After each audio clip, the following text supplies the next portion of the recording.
I hope you have someone in your life that is as excited to see you as Mark Carney was to see Donald Trump.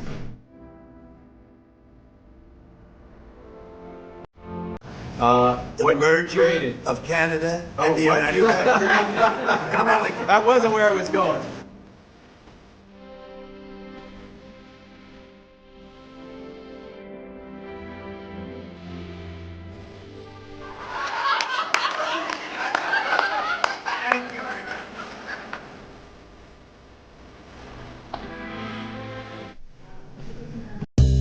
Mark Carney went down to Washington this week. We were all hoping that he would come back with the deal he promised. Here are 4 things you need to know about Mark Carney's visit with Donald Trump. Spoiler alert, he came home without a deal. The entire pitch by the Liberal Party for Canadians to vote for them was that they would solve this problem. He promised that he was the guy you hired in a crisis, that he knew how to negotiate, that he'd get a win for Canada. And remember, this isn't conservatives holding him to some unreasonable standard that we made up. This is the standard he set for himself. If there's not a crisis, you wouldn't be seeing me. I am most useful. I'm honest. I'm most useful in crisis. I'm not that good in peacetime. He could have been honest with Canadians and said, listen, I have no idea how to handle Donald Trump any more than the next guy, but I'll give it my best shot. That's not what he did. He looked every Canadian voter in the eye and he made a solemn vow that he would fix this, that he would get a deal by July 21st. And yesterday, President Trump and I agreed to continue to pursue those negotiations, intensify them towards a deal within the coming 30 days. It's now October and still no deal. Remember, during the election campaign, it was all about elbows up, and Mark Carney was going to be the tough guy that could negotiate a win with Donald Trump. You are a transformative president. And now, and I'm running out of time, but this is, in many respects, the most important. The merger of Canada and the United States. That wasn't where I was going. It's a good thing you don't need elbows to come home empty-handed. What could be worse than coming home without a deal?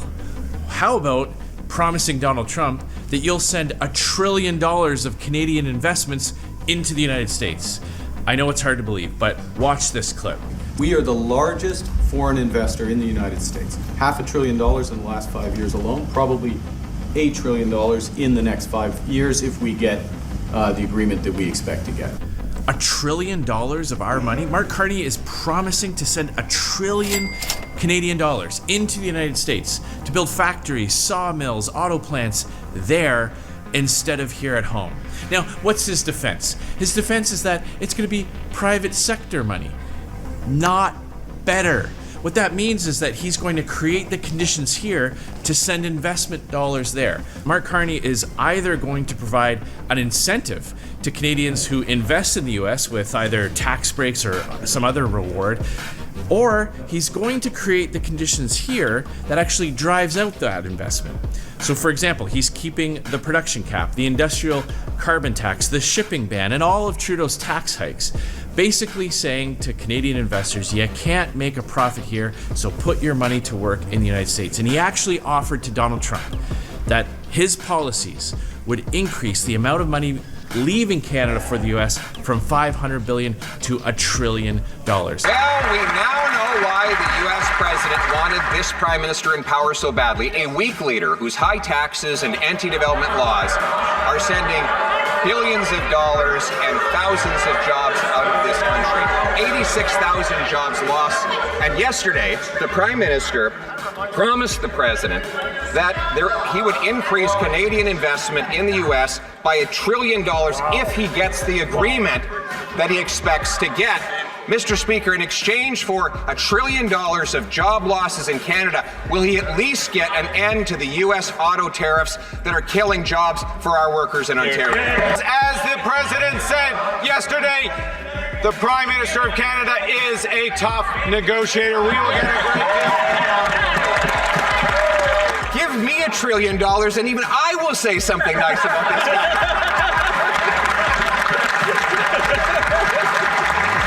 I think we're beginning to see how it is that the president has been able to bulldoze over this prime minister. He won't even stand up when he is confronted by the Americans. The third thing you need to know is not only was there not a deal in general, but specifically auto and lumber was left completely off the table. This is devastating news for every single auto worker. The US has specifically said that there will be no deal that allows Canadian cars to be sold in the United States. Can we make a deal with Canada? I think it's really complex. I think this is really complex because they have been basically feeding off of us for decades upon decades upon decades, right? They have their socialist regime and it's basically feeding off of America. I mean, the president calls that out all the time. Why do we make cars in Canada? Why do we do our films in Canada? Come on. So I think the president's gonna have, I think it's going to be a fascinating meeting. I'm glad I'm going to be there listening, but it's going to be a fascinating meeting tomorrow. That was Trump's Commerce Secretary basically saying that Mark Carney has failed to protect Canada's auto sector. Already, production shifts are moving to the United States. Already, the big three automakers are making investment decisions and they are not choosing Canada because of Mark Carney's failure to do what he promised and to get a deal that protects Canadian auto workers. Meanwhile, there have already been devastating job losses in the lumber sector as punishing U.S. softwood lumber duties continue to hammer Canadian workers. Remember, the previous Conservative government was successful in negotiating a softwood lumber deal with both Republican and Democratic presidents. Now, before we keep going, I just need your help with something. The last few videos that I've posted have mysteriously capped out at about 28,000 views. Now, there's lots of theories about why this might be, but we're testing something here. Please like, subscribe, and specifically make a comment that you saw this part of the video. We're trying to get to the bottom of what's going on. And the last thing is the whole shift in tone. Remember during the election when Mark Carney said this? And someone who worships Donald Trump will kneel down before him, not stand up to him.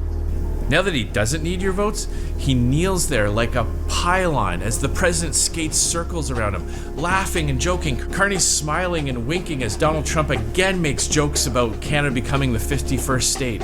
He sits there and just takes it over and over again and actually seems to enjoy it.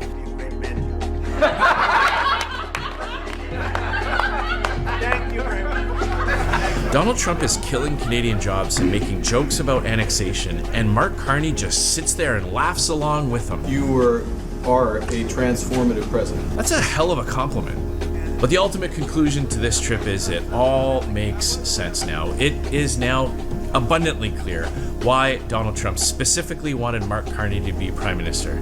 Because Donald Trump gets whatever he wants with Carney in power. Mark Carney is keeping all the Trudeau-era policies that force Canadians to sell our energy at a discount, subsidizing the US. He's keeping in all the high tax regime that makes investors choose the US instead of Canada.